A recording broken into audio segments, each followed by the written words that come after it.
வணக்கம் நண்பர்களே, என்னோட சேனலுக்கு உங்களை வரவேற்கிறேன். மூதறிஞர் ராஜாஜி அவர்களின் மகாபாரதம் வியாசர் விருந்து. அர்ஜுனனுடைய வெற்றியை பற்றி சஞ்சயன் சொன்னதை கேட்ட திருதராஷ்டிரன் புலம்பினான்.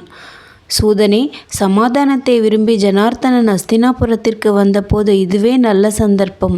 இதை கைவிடாதே. சகோதரர்களுடன் சமாதானம் செய்து கொள். நம்முடைய நன்மையின் பொருட்டே கேசவன் வந்திருக்கிறான். அவன் பேச்சை உல்லங்கனம் செய்யாதே என்றேன். துரியோதனன் என் யோசனையை நிராகரித்து விட்டான்.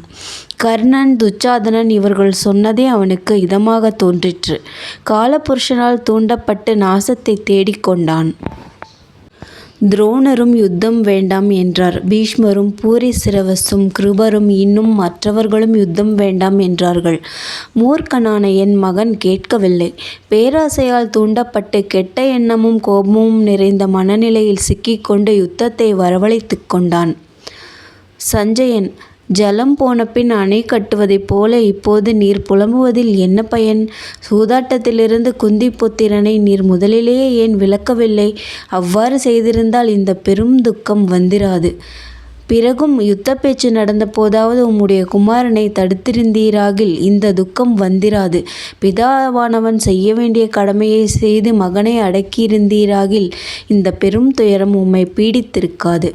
புத்திமான்களில் சிறந்தவரான நீர் உம்முடைய அறிவை தள்ளிவிட்டு கர்ணன், சகுனி இவர்களுடைய மூர்க்கத்தனமான யோசனையை அனுசரித்தீர். கேசவனும் யுதிஷ்டனும் துரோணரும் இப்போது உம்மை முன்போல் மதிக்கவில்லை. பேராசை கொண்டவர் என்றும் வாயினால் மட்டும் தர்மம் பேசுபவர் என்றும் வாசுதேவன் உம்மை அறிந்து கொண்டான். சத்திரிய தர்மத்தின்படி சூரர்களால் எவ்வளவு செய்ய முடியுமோ அவ்வளவும் இப்போது கௌரவர்கள் செய்து வருகிறார்கள். நீர் அவர்களை நிந்திப்பது தகாது. உயிரை அலட்சியம் பண்ணி போர் செய்கிறார்கள். அர்ஜுனனும் கிருஷ்ணனும் சாத்தியகியும் பீமனும் நடத்தும் யுத்தத்தில் அவர்களை எதிர்த்து நிற்க இவர்களுக்கு பலம் போதாது. ஆயினும் எவ்வளவு செய்வதற்கு சாத்தியமோ அவ்வளவும் உம்முடைய மகன் துரியோதனன் செய்து வருகிறான். இப்போது அவனை நீர் நிந்திக்க வேண்டாம் என்றான். அப்பனே சஞ்சயா, நீ சொல்வது சரியென்றே ஒப்புக்கொள்கிறேன். விதியை யாரும் விளக்க முடியாது. நடந்ததையெல்லாம் சொல்லு. நல்லதாயினும் சரி, துக்க சமாச்சாரமாயினும் சரி, எல்லாவற்றையும் நடந்தவாறு சொல் என்று துயரத்தில் மூழ்கி துடித்து கொண்டிருந்த கிழ அரசன் சஞ்சயன் சொல்வதை கேட்கலானான். அர்ஜுனனுடைய தேர் சிந்துராஜனை நோக்கி செல்வதை பார்த்து துரியோதனன் தாங்க முடியாத துயரமடைந்து துரோணரிடம் விரைவாக போனான். பெரிய சேனையை பிளந்து கொண்டு அர்ஜுனன் பிரவேசித்து விட்டான். நம்முடைய தோல்வியை பார்த்து ஜெயத்ரதனுடைய காப்புக்காக நிற்கும் வீரர்களும் தைரியம் இழப்பார்கள். துரோணரை கடந்து அர்ஜுனன் செல்ல முடியாது என்று அரசர்கள் எல்லோரும் எண்ணியது பொய்யாகிவிட்டது. நீர் பார்த்து கொண்டிருக்கும் பொழுதே தேரை ஓட்டிக்கொண்டு உம்மை தாண்டி போய்விட்டான். நீர் பாண்டவர்களுக்கு நன்மை செய்வதிலேயே விருப்பம் கொண்டிருக்கிறீர். என்னுடைய மனம் மிகவும் குழப்பம் அடைந்திருக்கிறது. உமக்கு நான் என்ன பிழை அல்லது குறை செய்தேன்? என்னை ஏன் கைவிடுகிறீர்? இது தெரிந்திருந்தால் நான் ஜெயத்ரதனை யுத்த பூமியில் நிறுத்தியிருக்கவே மாட்டேன். தன் தாய் நாட்டிற்கு திரும்பி போய் விடுவதாக சொன்ன அவனை நான் நிறுத்தியது பெரும் பிழையாகிவிட்டது.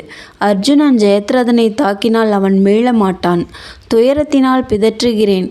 என்னை மன்னிக்க வேண்டும். நீரே போய் சைந்தவனை காப்பாற்றும் என்று துரியோதனன் கதறினான். துரோணர், அரசனே, தகாத வார்த்தைகளை நீ சொல்லிய போதிலும் நான் உன் பேரில் கோபம் கொள்ளவில்லை. நீ எனக்கு குமாரனை போன்றவன். அஸ்வத்தாமன் எப்படியோ அப்படியே எனக்கு நீயும். நான் சொல்வதை செய். இதோ இந்த கவசத்தை பெற்றுக்கொள். இதை போர்த்தி கொண்டு நீ அர்ஜுனனை தடுப்பாயாக. இவ்விடத்தை விட்டு நான் போகக்கூடாது. அதோ பார், பாண சமூகங்கள் பாண்டவ சேனையை நம்மை பலமாக தாக்கி வருகிறது. அர்ஜுனன் இல்லாமல் யுதிஷ்டன் தனியாக இருக்கிறான். இதற்காக அல்லவா நாம் ஏற்பாட்டை செய்தோம்? அவனை நான் பிடித்து உனக்கு தர வேண்டியவனாக இருக்கிறேன். அதை விட்டு பல்குணனை துரத்தி கொண்டு நான் இப்போது போக முடியாது.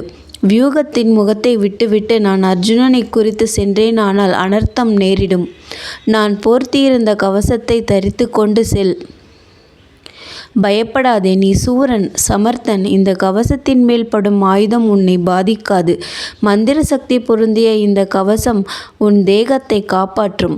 பிரம்மதேவனிடம் இந்திரன் கவசம் பெற்று போருக்கு சென்றதைப் போல திவ்ய மந்திர கவசம் என்னால் பூட்டப்பட்டு நீ செல்வாயாக.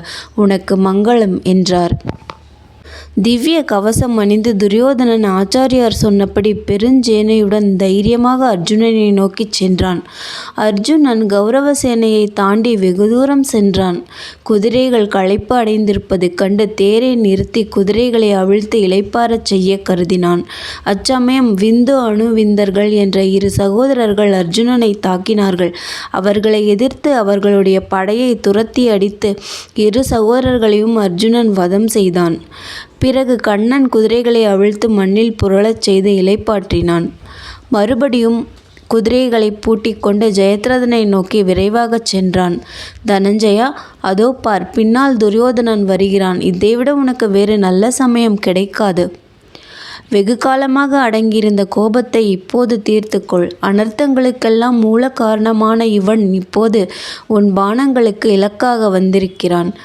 இவன் நல்லதோர் வீரன், துரத்தியதிலிருந்து தாக்கும் சாமர்த்தியம் கொண்டவன், பெரிய வில்லை வளைப்பவன், அஸ்திர தேர்ச்சி பெற்றவன், யுத்தத்தில் புகழ் கொண்டவன், உறுதியான தேகம் படைத்தவன், மிக்க பலசாலி. நமது பகைவன் என்று கிருஷ்ணன் அர்ஜுனனுக்கு தூரத்தில் வந்து கொண்டிருக்கும் துரியோதனனை காட்டினான். அதன்மேல் கண்ணன் தேரை திருப்பி துரியோதனனை நோக்கி செலுத்தினான். துரியோதனன் பயப்படவில்லை. ஜனங்கள் நீ பெரும் காரியங்களை செய்திருப்பதாக சொல்லுகிறார்கள். நான் நேரில் பார்த்ததில்லை. உன்னுடைய புகழுக்கு காரணமான பராக்கிரமத்தை இப்பொழுது பார்க்கலாம், காண்பிப்பாயாக என்று துரியோதனன் அர்ஜுனனை பார்த்து சொன்னான். கடுமையான போர் நடந்தது. பார்த்தா, இதுவென்ன ஆச்சரியம்! உன்னால் விடப்பட்ட அம்புகள் ஏன் துரியோதனனை துன்புறுத்தவில்லை? காண்டீபத்திலிருந்து விடுபட்ட அம்புகள் வீணாகப் போவதை இன்றுதான் பார்க்கிறேன். இது என்றும் பாராத சம்பவமாக இருக்கிறது. உன்னுடைய கைப்பிடியும் தோள் வன்மையும் குறைந்து போயிற்றா? காண்டீபம் தன் தன்மையை இழந்ததா? நீ துரியோதனனை குறித்து செலுத்தும் பாணங்கள் அவன் மேல் பட்டு பயனற்றவையாக கீழே விழுவதை காண்பது ஆச்சரியமாக இருக்கிறது என்றான் கிருஷ்ணன். கிருஷ்ணா, இவன் துரோணரிடமிருந்து கவசம் பெற்று அதை போட்டுக்கொண்டு நிற்கிறான் என்று எண்ணுகிறேன். இந்த கவசதாரண ரகசியம் துரோணர் எனக்கு சொல்லி இருக்கிறார். இவன் மேல் அந்த கவசத்தை ஆச்சாரியார் போர்த்தி இருக்கிறார் என்றே எண்ணுகிறேன். மற்றொருவரால் பூட்டப்பட்ட இந்த கவசத்தை மாடு பாரத்தை சுமப்பதைப் போல இவன் சும்மா சுமந்து நிற்கிறான்.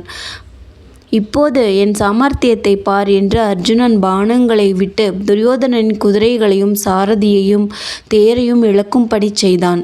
பிறகு வில்லையும் கையுறையையும் அறுத்தான். கவசம் எந்த பக்கத்தில் உடலை மூடவில்லையோ அதை பார்த்து அர்ஜுனன் துரியோதனனை துன்புறுத்தினான்.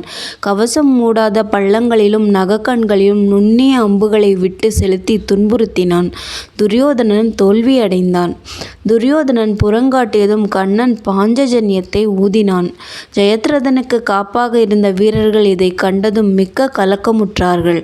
பூரிசிரவஸ், சலன், கர்ணன், விருக்ஷசேனன், கிருபர், சல்லியன், அசுவத்தாமன், ஜெயத்ரதன் ஆகிய 8 தேர்களின் மீது ஏறி பார்த்தனை எதிர்த்தார்கள். நன்றி. மீண்டும் அடுத்த அத்தியாயத்தில் சந்திப்போம்.